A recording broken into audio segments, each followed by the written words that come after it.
Buenas tardes. Hemos esperado 5 minutitos de cortesía, pero ya una vez que estamos todos acomodados, vamos a comenzar con la conferencia. Primero de todo, pues daros las gracias por la asistencia, que está casi la sala llena y nos hace mucha ilusión, tanto a mí como Fundación Cartera como a Cristina, todo este apoyo que estamos recibiendo con esta charla, no solamente hoy con esta presentación, sino todos los mensajes que nos han ido llegando a lo largo de la semana, comentarios y el interés que ha despertado la historia de uno de nuestros barrios, como es el poblado de Fefasa, hoy en día en el barrio de Los Ángeles. Entonces, muchas gracias y gracias al Ayuntamiento por cedernos el local y por apoyar siempre las iniciativas de la Fundación y a todos los demás miembros de la corporación que también veo por la sala, a Juan Félix, siempre representante de la Junta, y a todos ustedes que están con nosotros. Bueno, ¿qué decir, no? Fefasa, todos sabemos que son las siglas de aquella empresa, Fabricación Española de Fibras Artificiales, que fue una empresa pública del franquismo, creada en los años 40 y que alcanzó pleno rendimiento pues, a mediados de los 50, aproximadamente el año 52, que coincide cuando se entregan las primeras llaves de las casas del poblado. Pero no voy a adentrarme en esto porque esto nos lo va a explicar mucho mejor Cristina. Pero sí que quería decir que 70 años después, 70 años hablando de décadas, ¿no? Si nos ponemos de las décadas de los 50 a la actualidad, pues aproximadamente, así a grosso modo, 70 años, pues es un barrio que, a pesar de que tiene pues, modificaciones, algunas derribos de casas, pero mantiene la esencia de la época en la que se construyó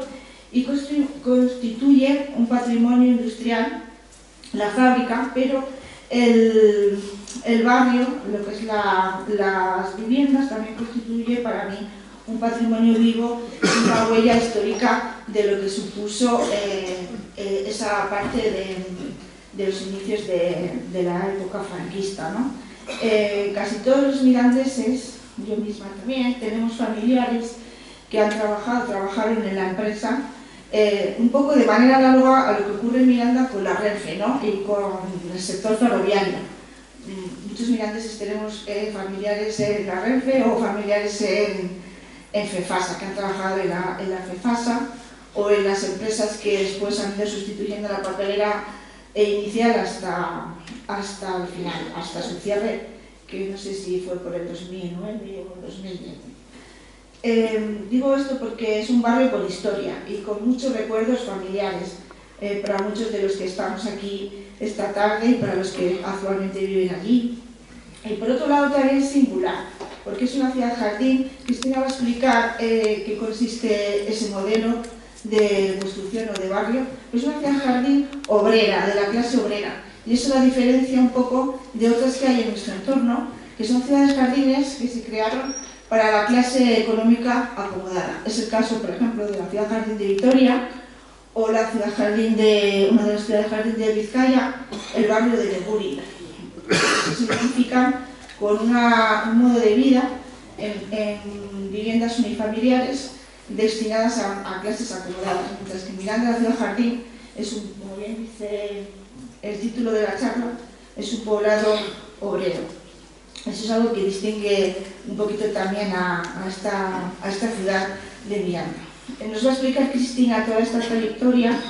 Cristina Barrón Velasco es arquitecta por la Escuela Técnica Superior de Arquitectura de Madrid y cuenta desde hace bastantes años con un despacho propio, un estudio propio en nuestra ciudad, en el cual normalmente trabaja redactando proyectos de viviendas, de rehabilitación o también acondicionamiento de locales, pero además tiene otra faceta que es la labor divulgativa y de conservación del patrimonio arquitectónico, que es por lo que hoy está aquí invitada por la Fundación Cantera. Ha sido representante de Castilla y León en la Comisión Técnica de la Fundación Docomomo entre los años 2014 y 2020.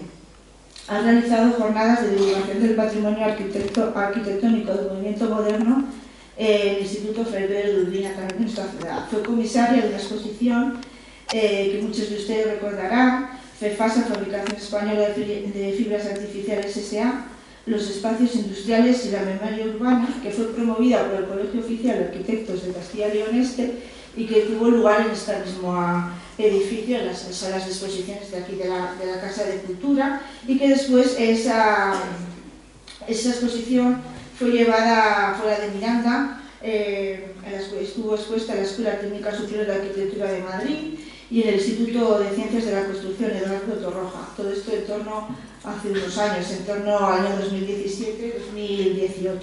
También ha participado en la jornada Apuntes sobre el legado industrial de Eduardo Torroja en la Escuela Técnica Superior de Arquitectura de Madrid, con una ponencia que se tituló FEFASA, Industria, Urbanismo, Arquitectura y Sociedad en Miranda de Ebro, con lo cual ha llevado, como digo, la divulgación de este espacio arquitectónico del poblado de FEFASA más allá de nuestra ciudad, y también ha participado pues, en el Congreso de Docomomo en 2018 con otra comunicación en torno a estos temas.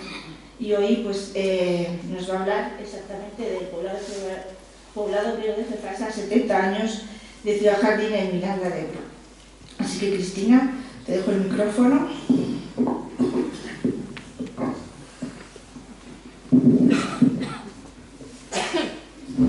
Bueno, muchas gracias a la Fundación Cultural Profesor Cantera Burgos por invitarme, por poner el foco en un tema como el patrimonio urbanístico y arquitectónico.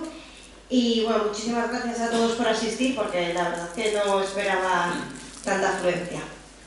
Bueno, el objetivo de esta conferencia no es solo que recordemos nuestra parte más nostálgica del poblado, sino que también quiero mostraros cómo fue ese proceso y cómo llegó Miranda a tener un poblado fuera de los criterios habituales que tenían los poblados obreros de aquella época. Entonces voy a empezar con una pequeña introducción para poner un poco de contexto y luego ya nos centramos un poquito más en el caso de FEFASA. Bueno, en la época de posguerra, el franquismo decidió que tenía que poner un poco de solución al problema del éxodo de lo rural a lo urbano. Hubo un montón de movimiento de personas que abandonaron el campo y se intentaron establecer en las ciudades. Y esto venía, pues, era un efecto llamada, digamos, de la industria y de los desarrollos urbanos. Para ello, el franquismo empezó a pensar en modelos con los que dar alojamiento a ese gran número de personas, de trabajadores y sus familias, y hizo dos modelos principales.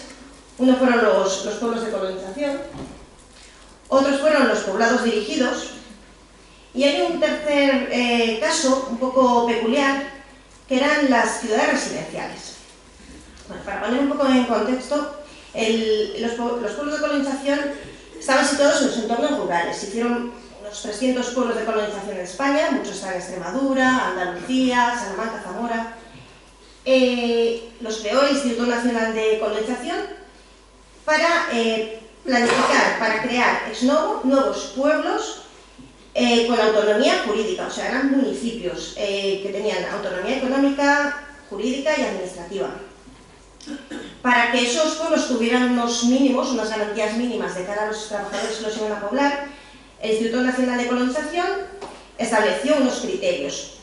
Principalmente también estableció los equipamientos mínimos que tenían que tener todos esos pueblos.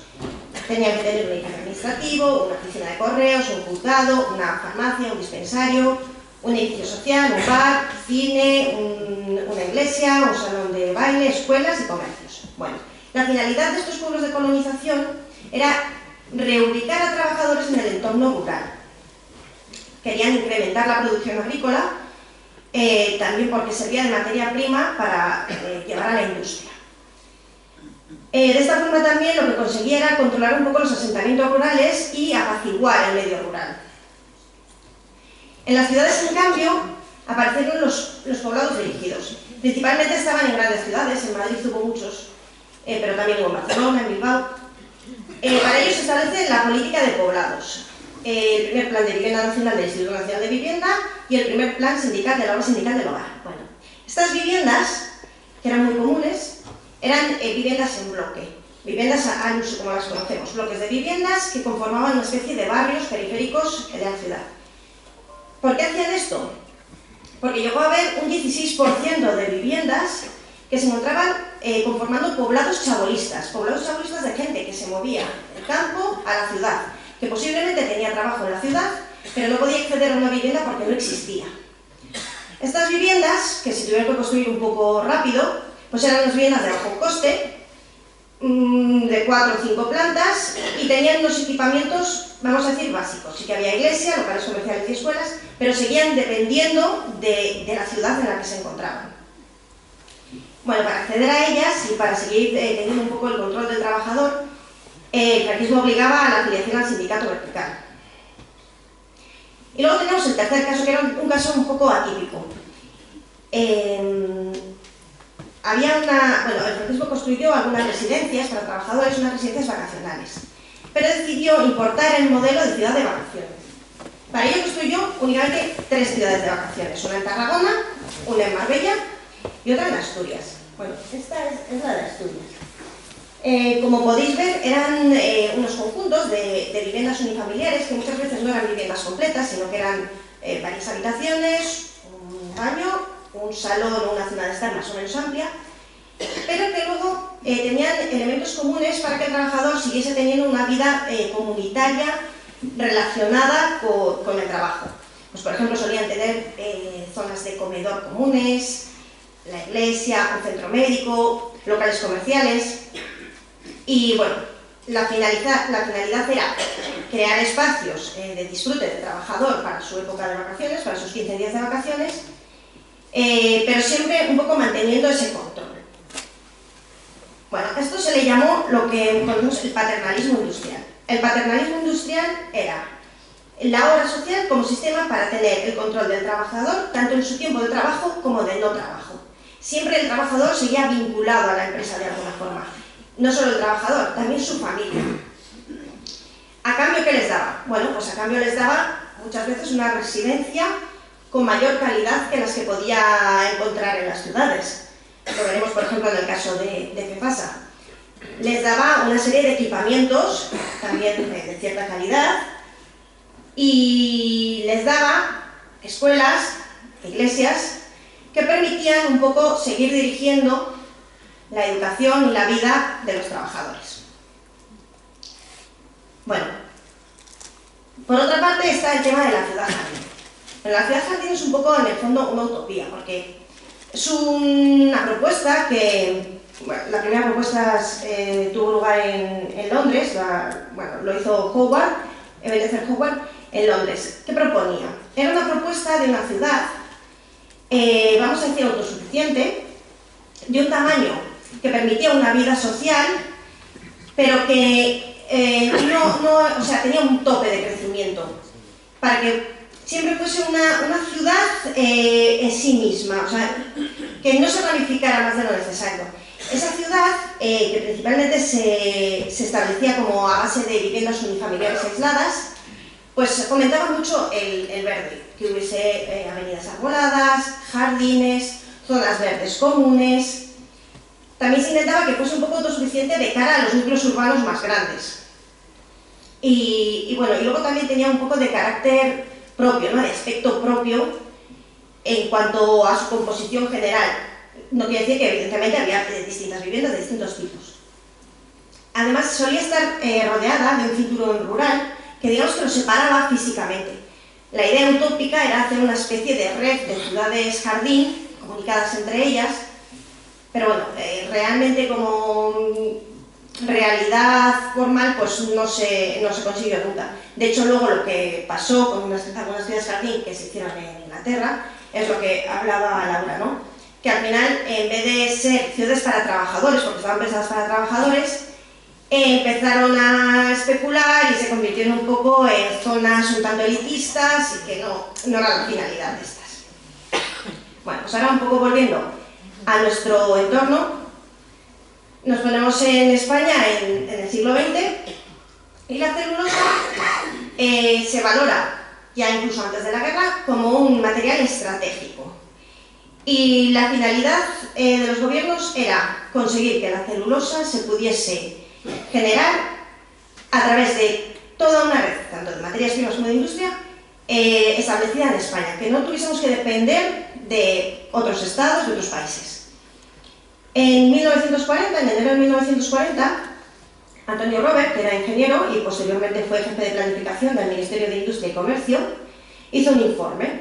Y en el informe decía que había que centrar esfuerzos en crear fábricas para generación de celulosa. Hablaba de 3 fábricas. Una en Cantabria, que ya se estaba construyendo en ese momento y que obtenía la materia prima del eucalipto. Una en Valencia, que obtendría la materia prima de la caña, que nunca se llegó a realizar.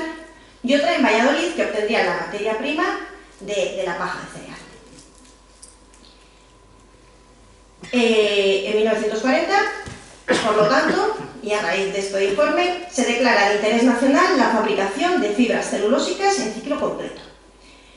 Y en 1940, justo después de que se declarara de interés nacional, se constituye la nueva sociedad FEFASA y se declara industria de interés nacional. Bueno, FEFASA no salió de la nada, sino que ya hubo una serie de personas, de empresarios, que ya se habían interesado por este tipo de fabricación. Para ello, se habían puesto en contacto con empresas alemanas. Habían estado estudiando y buscando pues, asesoramiento y demás para ver cómo podían instalar una fábrica de celulosa en España. En 1940, cuando se declara de interés nacional este tipo de industria, hacen un acuerdo con el grupo industrial Prix para que les mandase tanto documentación técnica como documentos para construcción de fábricas, de maquinaria y asesoramiento.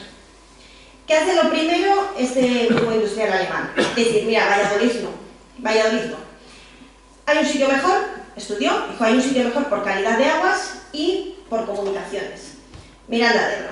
Miranda de Ebro está muy bien comunicada, no solo con el norte de España, sino también en realidad con Francia, con Alemania y demás. Claro, la celulosa era un material estratégico porque además con él se podían fabricar explosivos y Alemania también tenía interés en estar bien posicionado con respecto a esa posible exportación.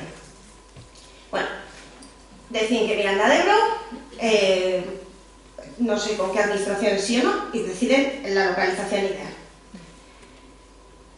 En el año 41, cuando ya se empieza a mover el tema de la construcción de la fábrica, ya dicen que es necesario construir un poblado vinculado a la fábrica. ¿Por qué? Porque no había suficiente dotación residencial para los trabajadores que previsiblemente iba a tener la industria.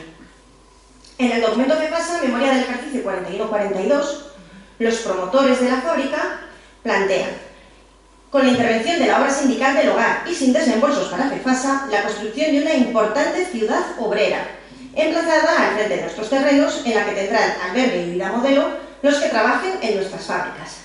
En ese sentido, el INI, en sus anuarios, en este caso la memoria de 1945, ya hablaba de que la industria necesitaba garantizar vivienda con el imperativo cristiano social que toda empresa debe sentir hacia sus productores.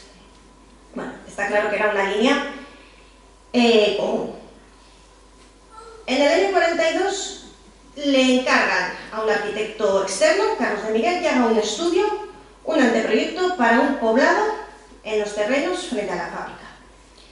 Bueno, este es el anteproyecto que está en el archivo municipal y que, como podemos ver, bueno, está enfrente de los terrenos de FEFASA y habla de varias cosas. En primer lugar, hace una propuesta de poblado con núcleo de construcción inmediata. Pero era un tipo de construcción de manzana, de bloque abierto, que incluía 586 viviendas, 2 pabellones de solteros, 24 locales comerciales, iglesias, escuelas, edificio administrativo, mercado y feria y espacio deportivo. Además, planteaba fuera de ese núcleo de construcción inmediata un hotel para viajeros, casas para ingenieros, zonas deportivas. Bueno, estaba bastante detallado, o por lo menos bastante estudiado, en cuanto a la disposición de esas viviendas y de esos equipamientos, pero si veis, bueno, pues el aspecto que tenía era un tanto rural, más parecido, vamos a decir, a los poblados dirigidos, en cuanto a que era una vivienda colectiva, vivienda semilera, que a un poblado tipo ciudad-jardín. Bueno, estas son las imágenes un poco para que nos hagamos idea de lo que iba a ser el poblado obrero de Fefasa. Esto es lo que se pretendía. Aquí vemos pues, las tipologías de viviendas que había, 3 alturas, en hilera, unas viviendas unifamiliares todas adosadas, también en hilera. Sí que se hablaba, pero muy puntual, de alguna vivienda unifamiliar aislada, pero vamos, en general, bloques de viviendas. También hablaba de la parroquia y de los colegios que debía tener, y como podéis ver, bueno, pues una estética incluso ya trasnochada para la época, ¿no? Es un estilo muy rural.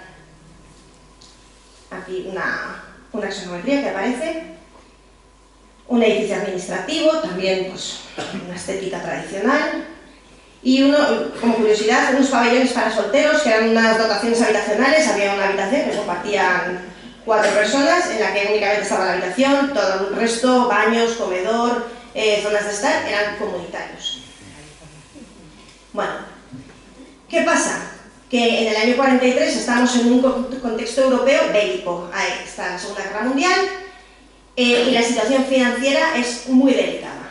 Hay retrasos en la construcción de la fábrica, tenemos muchos problemas en nuestras relaciones con Alemania, no nos llega la documentación, no nos llega maquinaria, todo se retrasa mucho, entonces las cuentas no salían y Fefasa hace una petición de ayuda al Estado. Y entonces es cuando el Instituto Nacional de Industria entra en Fefasa. Se hace una ampliación y el 40% de Fefasa pasa a ser del Estado. ¿Y qué hace el Estado lo primero? Hace el análisis y dice, mira, la valoración inicial es excesivamente baja tanto para la fábrica como para el poblado. Y dice, bueno, vamos a focalizarnos en meter dinero en la fábrica, que es lo que nos interesa, que primero se ponga en marcha, y mientras vamos a hacer un nuevo estudio para el poblado. Parece que era excesivo y lo revisamos. Entonces en 1944 hace un estudio y dice que no, que vamos a cambiar y que vamos a hacer viviendas unifamiliares, disponiendo cada una de una pequeña zona de terreno. En 1945, también en el anuario del INI, se concreta la superficie necesaria para el nuevo poblado, que son unos 500.000 metros cuadrados. Luego veréis la comparativa. El anterior estudio hablaba de más de 1 millón de metros cuadrados. Y además se designa la sección técnica de Fefasa para la elaboración del proyecto. En 1947 se adquieren los terrenos, es decir, pasan unos cuantos años desde que se empieza a construir la fábrica hasta que se empieza a poner en marcha el poblado, porque no había dinero. En 1948 la revista de línea hace un especial de Fefasa y ya aparece una imagen de lo que ellos prevén que va a ser el poblado, el conjunto del poblado. Y habla de edificios para 1, 2 y 3 familias de encargados, capataces y obreros respectivamente. Todas ellas llevan jardín en la fachada principal y huerta individual en la posterior. Y esta es la imagen que aparece en esa publicación del Instituto Nacional de Industria. En realidad esto se empieza a parecer un poquito más a lo que ahora conocemos del poblado obrero de Fefasa. Pero hay cosas que no. Como veis, aquí se planteaban pues, unas calles ortogonales, bueno, las viviendas unifamiliares, sí, con su parcela. Había algunos edificios en altura, bueno, la iglesia, sí que es verdad que ese lugar central estaba, parece, destinado a zonas verdes, equipamientos, pero es una concepción, aparte de ortogonal, un poco alejada de la realidad del terreno que había. Parece que es todo una llanura inmensa, que no era el terreno existente. Por lo tanto, el proyecto del nuevo poblado se redacta por la sección técnica de la propia fábrica. frente a la cual estaba Antonio Gardecoa, ingeniero industrial. En 1951 se hace la solicitud de licencia para la manzana número 1. En la solicitud de licencia se describen casas unifamiliares de una planta, tipo chalet, distribuidas en 2 categorías, 6 del tipo A para empleados y 2 del tipo B para empleados y capataces, bueno, diferenciándose por superficie, número de habitaciones. Habla de que todas tienen aseo, cocina, trastero, un anexo, un pequeño jardín y huerta. Es decir, ya empieza a ser lo que conocemos ahora por el poblado de Cefasa. A lo largo de los años se van realizando las construcciones. ¿Qué necesitaban para hacer estas construcciones? Necesitaban, lo primero, abaratar, porque ya habían tenido un problema financiero. Entonces había que abaratar y simplificar. ¿Cómo simplificaban y cómo abarataban? Bueno, pues en primer lugar, no utilizando demasiada diversidad de materiales. Y en segundo lugar, intentando, vamos a decir, hacerlo un poco en serie, en cadena. Entonces, si todos conocemos el poblado de Cefasa, todas las viviendas son como diferentes. Pero en realidad la distribución interior es muy similar. Mirad, aquí tenemos cuatro ejemplos de viviendas del poblado. La distribución interior, si veis, es la misma. Bueno, unas tienen aquí la leñera, el almacén, una en un lado, la otra en el otro lado. La cocina puede cambiar de posición. Tampoco responde a lo que es la vivienda ahora, porque si os dais cuenta, el dormitorio, la cocina, el estar, pues tenían la misma superficie, básicamente. Al final, si tenías una familia un poco más amplia, pues el estar pasabas al dormitorio y se acabó. Todo era más o menos igual, y tenían un baño, pequeñito, pero un baño. ¿Con esto qué hacían?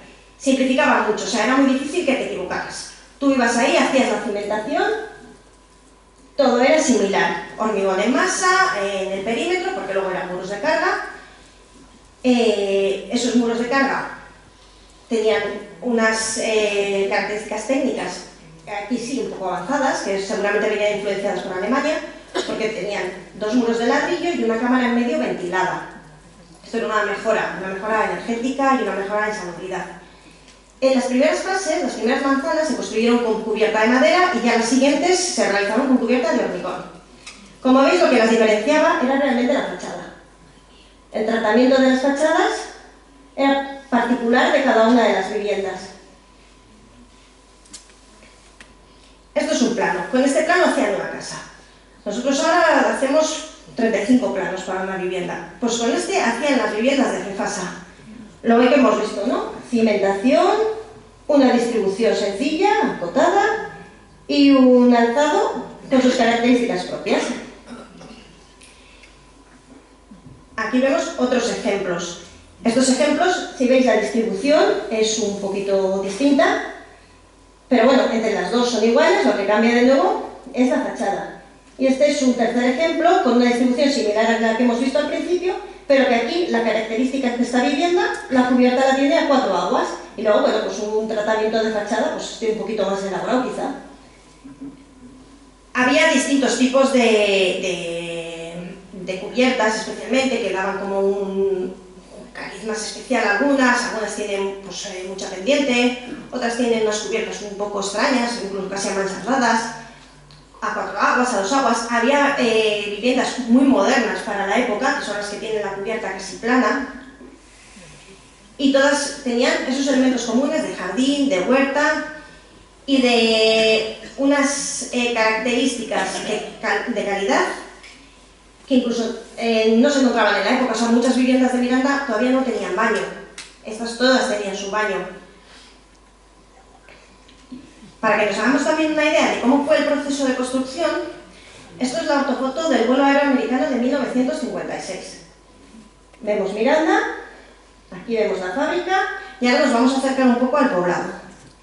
¿Qué estaba construido en el año 56? Bueno, en el año 56 teníamos construidas estas primeras 8 manzanas, que corresponden actualmente a las calles ABC, ortogonales, con las viviendas, digamos que paralelas a la carretera Logroño, zonas que ya vemos que tenían árbol, y empezamos a ver la siguiente manzana, en las que las casas aquí parece que han cambiado la dirección y empieza a ser un poco más libre todo. Aquí vemos que se dejaría el hueco de zonas comunes y la siguiente manzana. ¿Qué hacen aquí?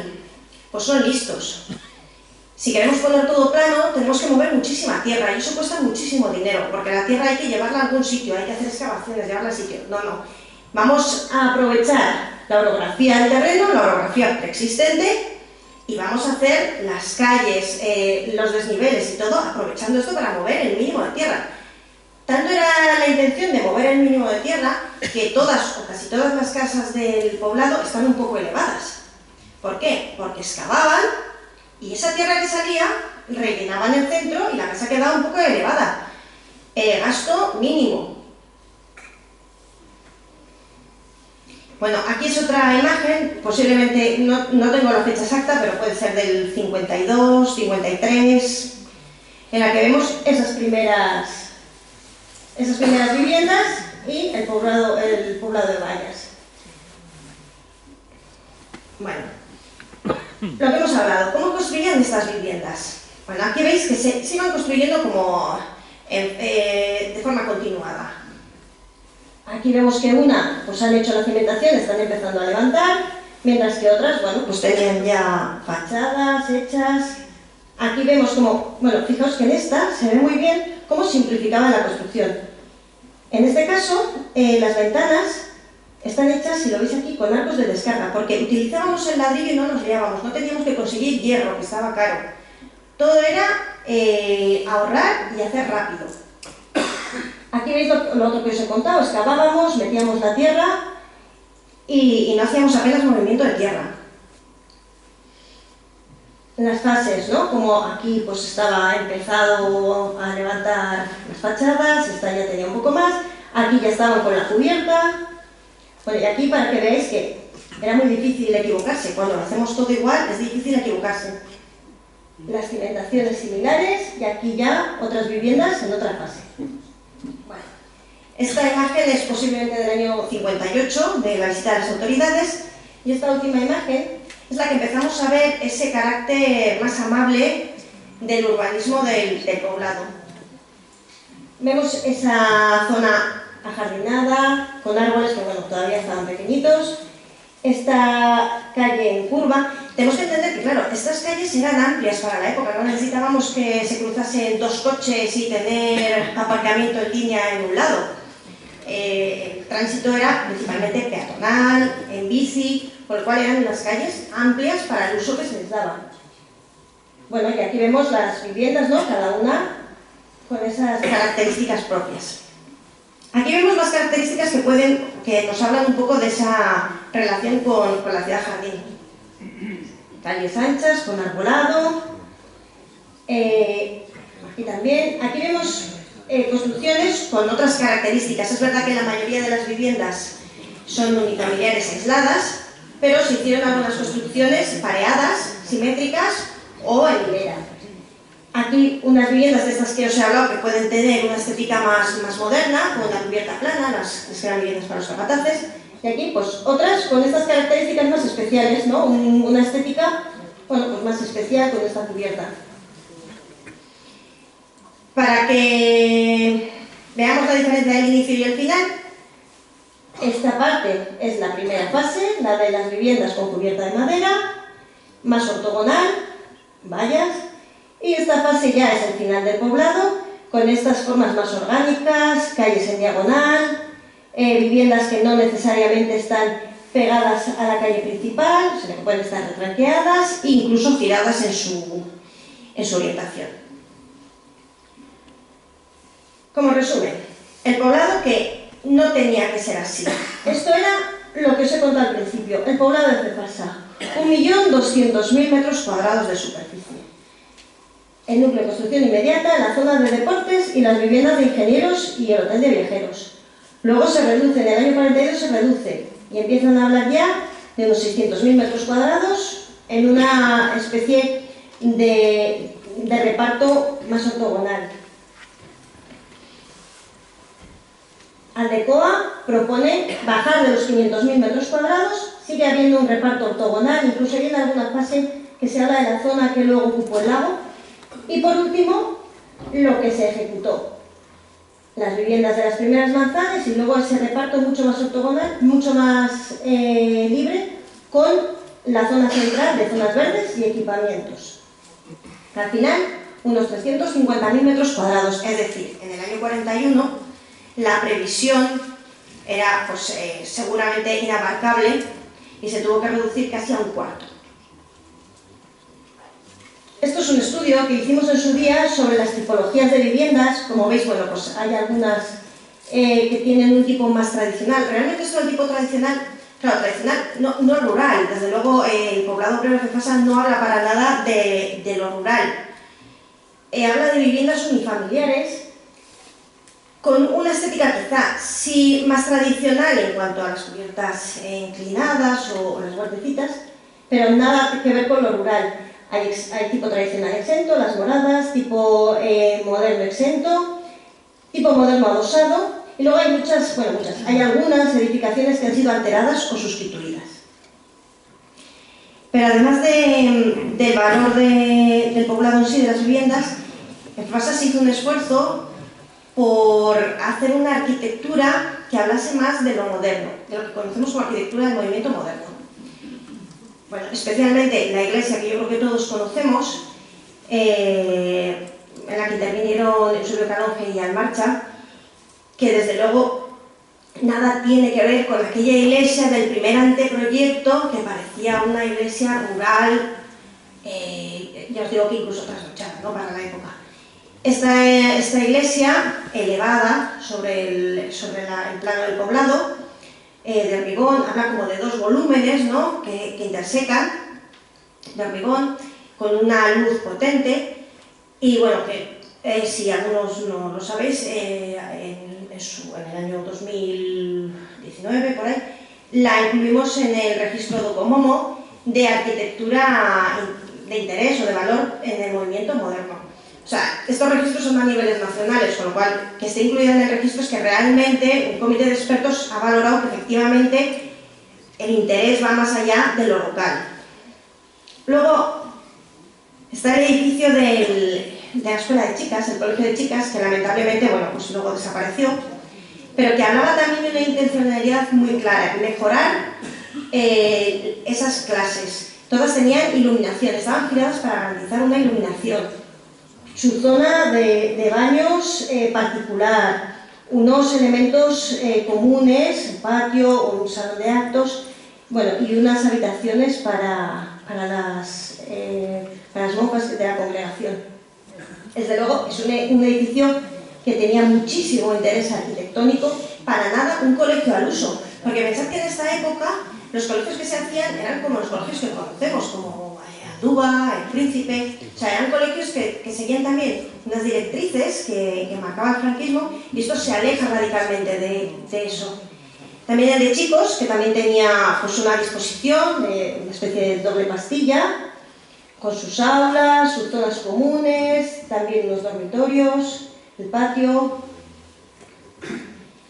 Bueno, cuando Fefasa pasó a ser ENCE, se integró en ENCE, esta era la situación del poblado. Esta es la situación final, vamos a decir, ¿no?, del poblado. Entonces, el poblado residencial, lo que yo os quería transmitir es que el poblado residencial es en sí una pieza con interés por su ordenación y por su planteamiento cercano o que recoge ideas de la ciudad jardín. A pesar de que se realizó en dos fases, la primera de manzanas octogonales con viviendas con cubierta de madera y la segunda con un trazado más orgánico con viviendas en las que la cubierta pasa a ser de hormigón, todo da un aspecto de homogeneidad. El poblado reconocible desde su inicio hasta su final. Contaba con todos los equipamientos necesarios, la iglesia, los colegios, zonas verdes, bar, economato, zonas deportivas. Y arquitectónicamente había elementos, no solo los de la fábrica, que como sabéis también había elementos arquitectónicos de mucho interés arquitectónico, sino que también tenía equipamientos de mucho interés, la iglesia y los colegios. Esta es la situación final del poblado, que os la pongo para que nos demos un poco cuenta de su relación en tamaño con la ciudad y pensar que esto iba a ser al principio 4 veces más grande. O sea, al final se construyeron 326 viviendas. Se pretendía 4 veces más, claro, ¿no? Un poblado de unas dimensiones ya que seguramente si la situación económica y la situación en Europa hubiese sido más favorable, pues hubiese crecido más. Lo que hemos hablado al principio, en realidad, ¿qué se pretendía con estos poblados? Y a ver si lo consiguieron con FEFASA. Lo que os he contado es lo del paternalismo industrial, ¿no? Los poblados necesitaban ser una zona controlada también en el tiempo de no trabajo de los productores. Bueno, ¿qué había en FEFASA? FEFASA tenía economacto, FEFASA tenía fiestas, FEFASA tenía actividades deportivas, equipos deportivos propios, actividades religiosas, bueno, las carrozas propias de FEFASA. Todo eso hacía que el conjunto del poblado tuviese una vida social propia. Era un poco lo que se pretendía, ¿no?, con los poblados obreros. Aquí tenemos imágenes, bueno, que seguramente muchos habéis visto, de los eventos deportivos, la carroza de FEFASA. Daban una sensación de identidad propia a sus huéspedes, ¿no?, a la gente que vivíais en FEFASA. Bueno, sí que es verdad que el franquismo consiguió un poco lo que pretendía con ese paternalismo industrial. A cambio, la gente que vivía en esas viviendas también recibió beneficios, ¿no? Recibió viviendas que estaban seguramente en calidad por encima de la media, recibió una zona de esparcimiento y unos equipamientos muy avanzados, incluso en espacios, en construcción para la época, y eso siguió. El poblado era de FEFASA, pero luego pasó a ser el poblado de ENCE, cuando se absorbió, ¿no? A pesar de que luego las viviendas, bueno, supongo que esto ya lo sabéis, las viviendas al principio eran viviendas que se alquilaban a los trabajadores, y luego en los años 70 se vendieron y pasaron a ser propietarios de esas viviendas. Las viviendas tenían electricidad y agua que se lo facilitaba la empresa, porque era una zona de la empresa, o sea, era el poblado de la propia empresa, de la industria. Bueno, luego esto ya cambió, luego ya se municipalizó y pasó a ser parte del ayuntamiento, pero en cualquier caso, el aspecto del poblado se ha mantenido, la idea del poblado se ha mantenido, a pesar de que efectivamente hemos hecho cambios, se ha modificado, pero el sentimiento también de ser de FEFASA se ha mantenido. Como digo, cambio de nombre, etcétera, etcétera, pero yo creo que muchos tenéis el sentimiento de haber sido de FEFASA. Y nada, bueno, pues con esta imagen ya de, digamos, la época en la que ya todo estaba en funcionamiento, el poblado estaba en su época en la que ya todos los pobladores estaban viviendo. Las primeras casas se entregaron en el 52, las últimas en el 58, ya ves que en el 56 había muy poquito hecho. La mayor parte se hizo en el 56, 57. Por eso de los 70 años, más o menos, encuadra en esa época, aunque fue un periodo largo en el que se iban entregando paulatinamente. Y aunque ya hay muy poquitos que siguen viviendo ahí de los pobladores iniciales, yo creo que la memoria se ha mantenido. Ha habido una época igual un poco más decadente, vamos a decir, del poblado, cuando sí que es verdad que mucha gente se fue, había viviendas vacías. Parece, es fácilmente constatable que ha resurgido, que el poblado vuelve a tener vida, que el poblado es un sitio en el que a la gente le apetece vivir, el que se está invirtiendo en reforma. Claro, las viviendas del poblado eran viviendas pensadas para trabajadores y familias de los años 50, de los años 60. Las familias de ahora pues, han tenido que hacer modificaciones en muchos casos. Es verdad que esta imagen del poblado yo creo que sufrió una transformación importante cuando se empezó a generalizar el uso del vehículo privado.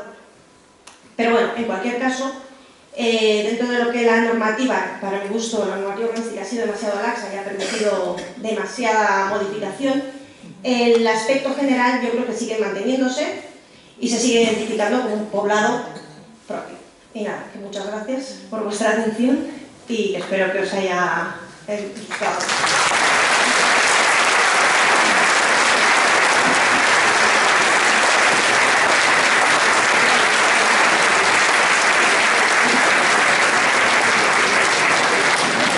Pues muchas gracias, Cristina. Nos ha gustado, yo creo que en general, a mí personalmente me ha encantado por el contenido y por la forma tan comunicativa que tienes de dar la charla, que se ha entendido todo perfectamente y ha sido muy agradable escucharte.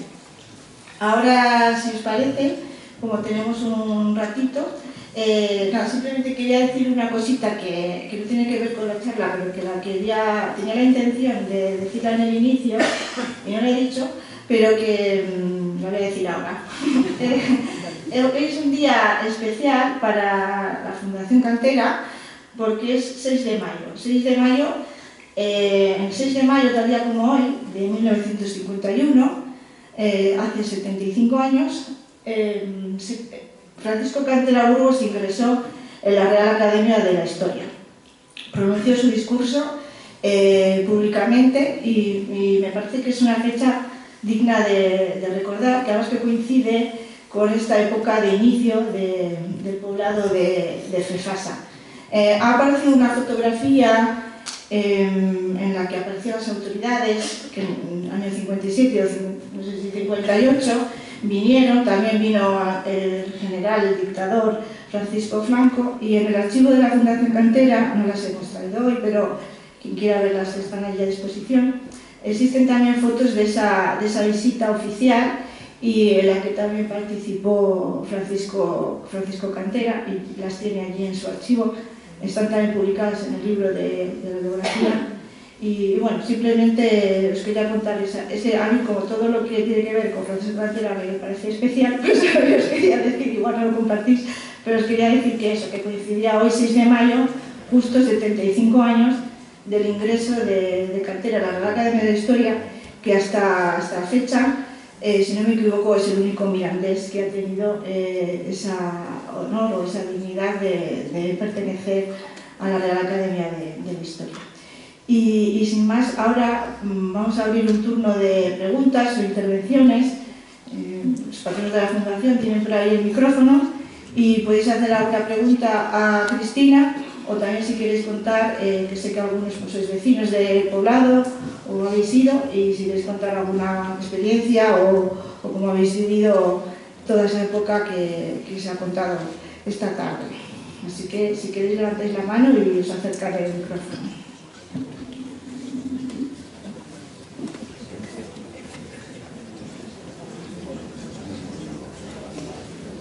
Parece que ha quedado todo muy claro, porque nadie hace preguntas.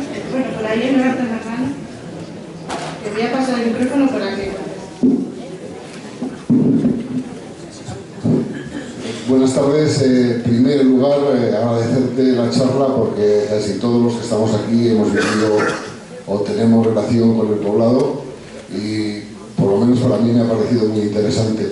Yo quería saber una cosa solo, en relación a las viviendas construidas. Ahí se quedaron 2 huecos. ¿Sabes el porqué de esas viviendas que no se construyeron? Tanto la manzana 20 como otra. No lo sé. No sé por qué. Vale, gracias.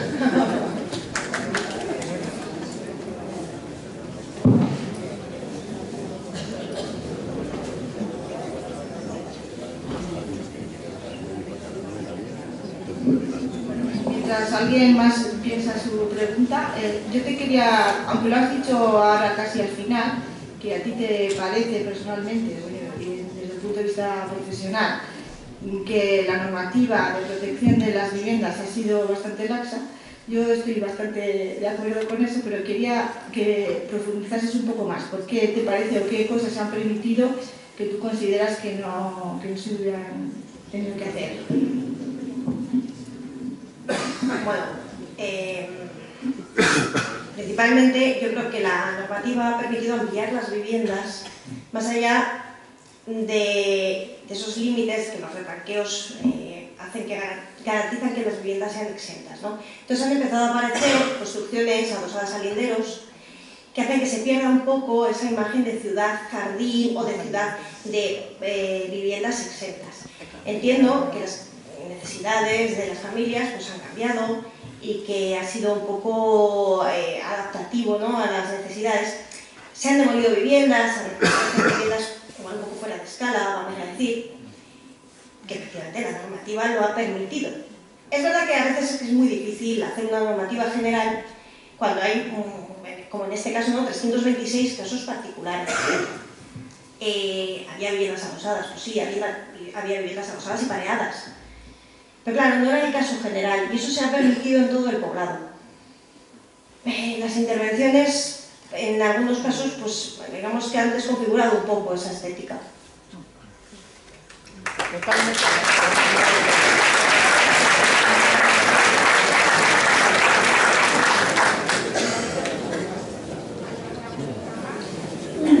Me ha parecido muy interesante la documentación gráfica y cómo has mostrado la evolución en el estudio que hicisteis. Me parece muy ilustrativo.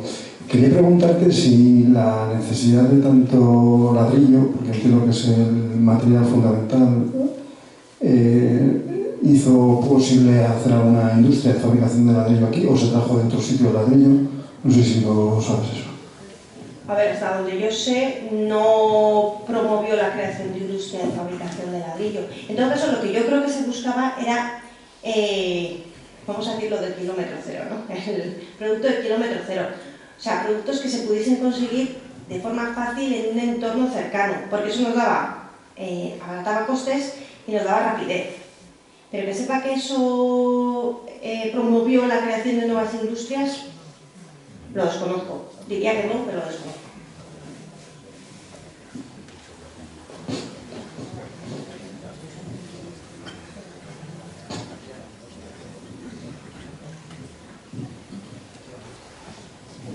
Sí. Hemos hablado de las viviendas, pero ¿se sabe algo o hay algún proyecto en cuanto a mantener pues, el patrimonio industrial, digamos, la propia chimenea? Pues agradezco mucho que me hagas esa pregunta. Bueno, a ver, en 2018, cuando hicimos la exposición de FEFASA, que se promovió por parte del Colegio de Arquitectos, se promovió porque estábamos viendo que el patrimonio industrial estaba, en general, desprotegido. Porque era muy difícil, muchas veces, de conocer y de valorar.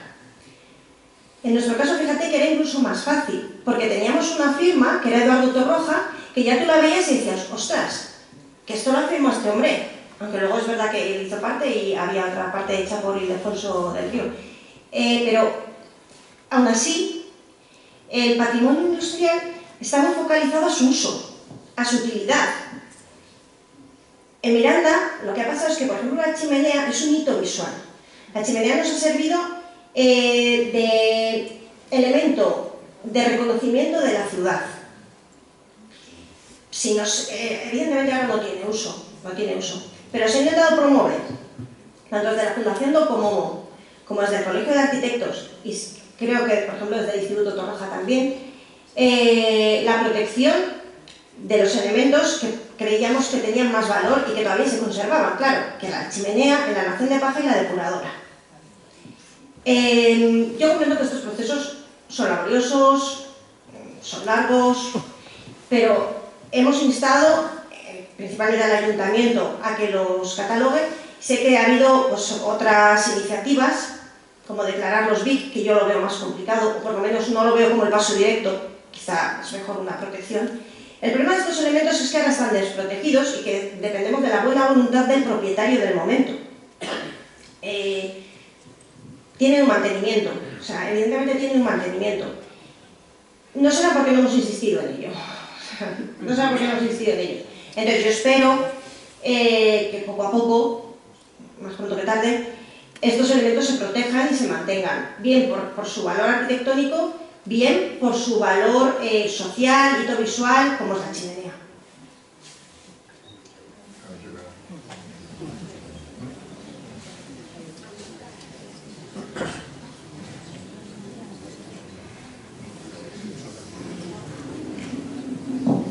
Bueno, pues muchas gracias por vuestra atención y muchas gracias otra vez de nuevo a Cristina Navarrón por su intervención.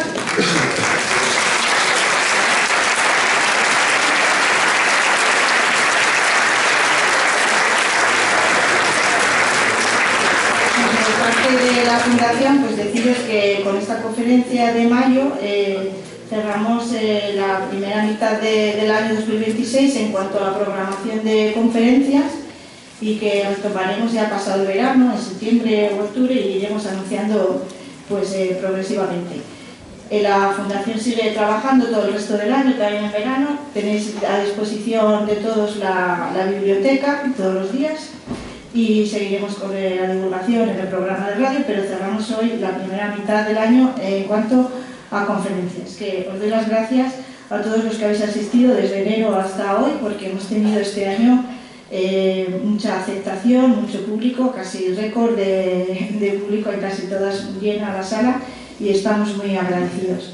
Y también deciros que tenéis a vuestra disposición a la salida, en una mesita que hay a mano derecha, unas hojas de información de nuestro programa de Amigos de la Fundación, que es un programa de mecenazgo con el cual podéis colaborar con la Fundación para que podamos seguir haciendo todas estas actividades que hacemos. Y que nada, pues por 2,5 o 2,50 euros al mes, desde 2,50 euros al mes podéis colaborar con nosotros. Es una cantidad pequeñita, pero que a nosotros nos ayuda un montón. Así que si estáis interesados, pues podéis coger la hoja y entregarla a la Fundación o a cualquier patrono o a mí misma, y sin más, simplemente informaros de eso. Y nada, de nuevo muchas gracias y buenas noches.